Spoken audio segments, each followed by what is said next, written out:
On the telephone, and I hope this works, Wayne McCombs. Hi.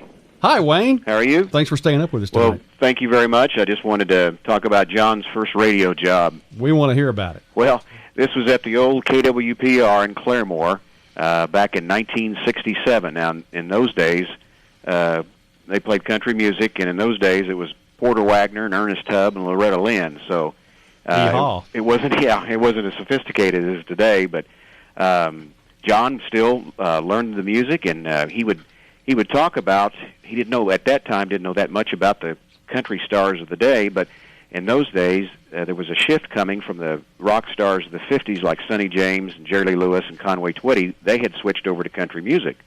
So John would talk about their career in rock and roll music and talk about what they were doing today. And the general manager kept telling him, we don't want to know about the rock and roll stuff.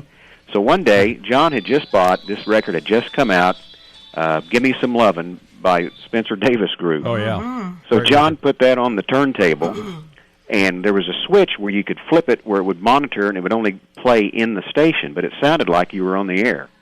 John put that thing on, the big drum, the guitar riff when it starts and all that stuff. I mean, it was about 10 seconds later, the general manager came running into the station. Before he did this, John said to me, he said, Wayne, watch this. And so I'm sitting there watching this, and he starts playing that, and the general manager, you could hear him coming, and by the time he got in there, John had flipped it back to on the air. When the general manager got in the control room, it was the country record, whatever he was playing. And he said, Did you hear some kind of rock music? And John just kind of, how he will shrug? Yeah. He just kind of shrugged and had that little wiry smile, and he went back to there, and he just started laughing, Yeah. And John, he was a great guy, and of course, his wife, Barbara, he met Barbara in Claremore. She was from Claremore, and that was a special time. He liked OU football. He could talk about OU football just the way he could with the records, and he liked baseball. In fact, John Henry and I coached Little League Baseball a couple of years in Claremore. And then in 1971, he left and went to the Tulsa World as a salesman. And one of the accounts he got was the Leroy McGurk Wrestling.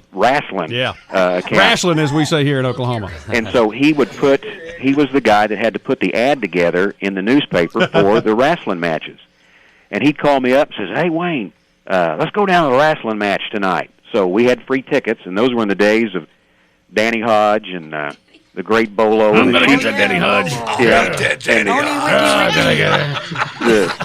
The sheep herders and stuff like that.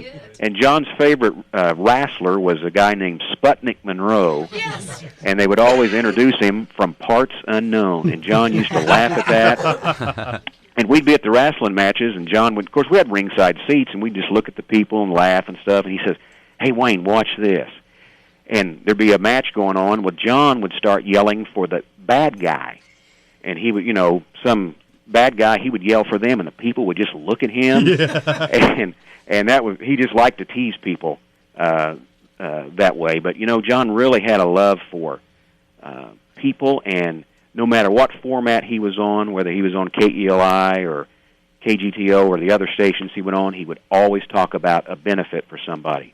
Somebody was sick or had cancer, he would always talk about a benefit, whether it be a pie supper. I remember him talking about donkey basketball one time, trying to help somebody that was a school teacher someplace. John always had time to help somebody, and I just would want to remind people that right now Barbara needs our help and needs our prayers, that people would ask God to comfort his wife Barbara at this time. John was a Christian, as we knew, and of course the funeral yesterday proved that.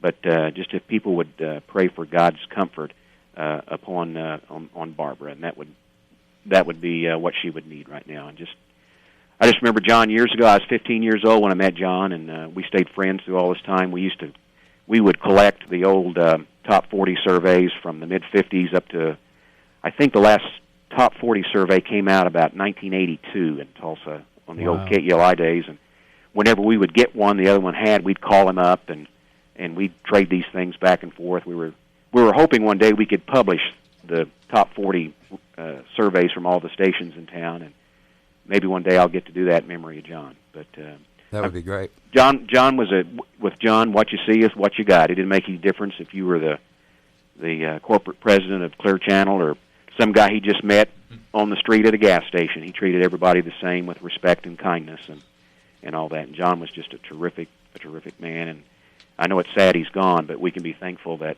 we had time with John. Wayne, very well. Thank you very much. Put. Thank you for calling this evening. All right. Wayne, and you worked at the same station, right?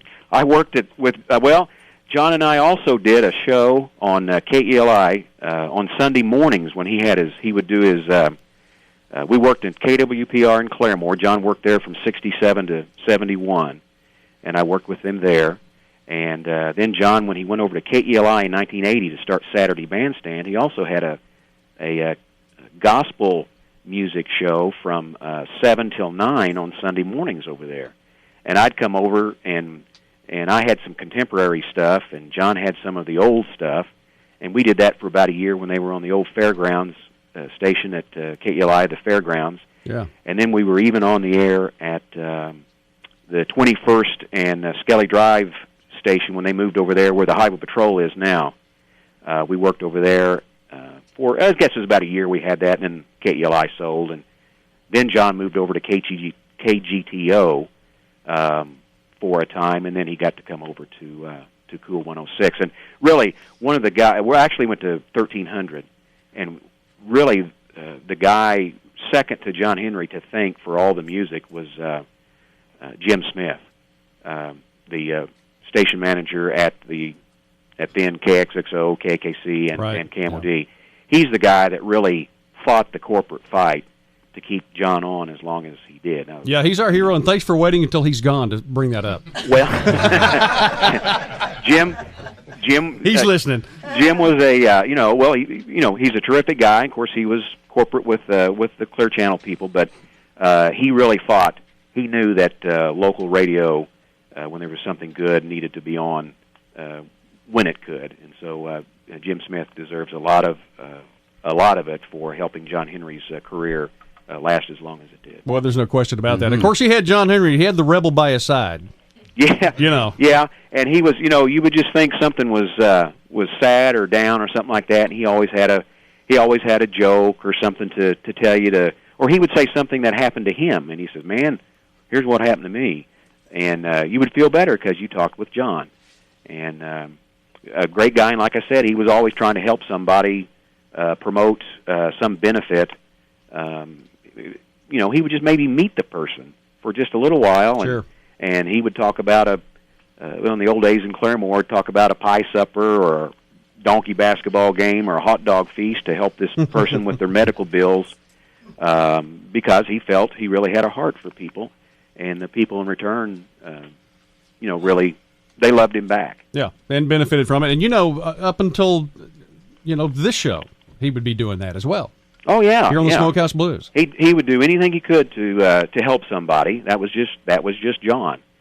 And he just wanted to help others. I know he helped me through some hard times, Wayne. I can certainly relate. Oh, he was. There was times. I was in high school and I worked at the station in Claremore, and sometimes I'd talk to him about a problem with school, or there'd be a manager at the station that would do something I thought was unfair, and I would ask John why this happened, and he would just say, "Well, Wayne, there's always going to be things like this happen to you, and you just need to learn how to handle it.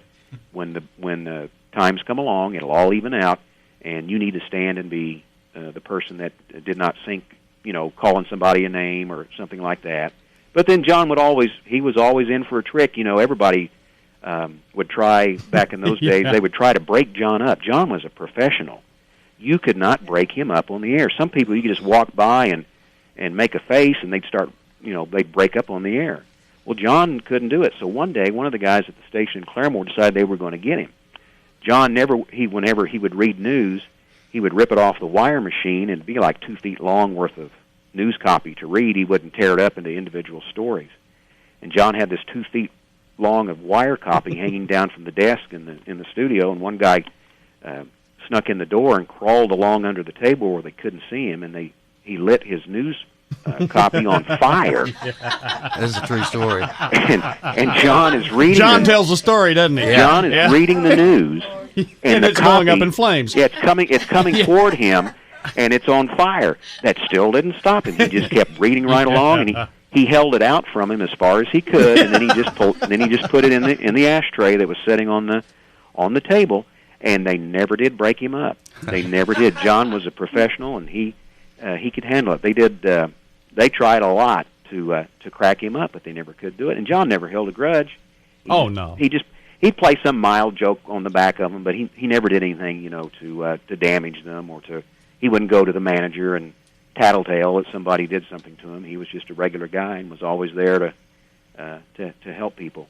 And it was just something, He was a terrific guy. Oh, I can see him now. You puts it in the ashtray. That's the news. I'm John Henry. Yeah. We'll be back after this. We'll be back. Yeah. Just Mr. Smooth, Mr. Yep. Cool. He sure was. He could handle and he could ad lib.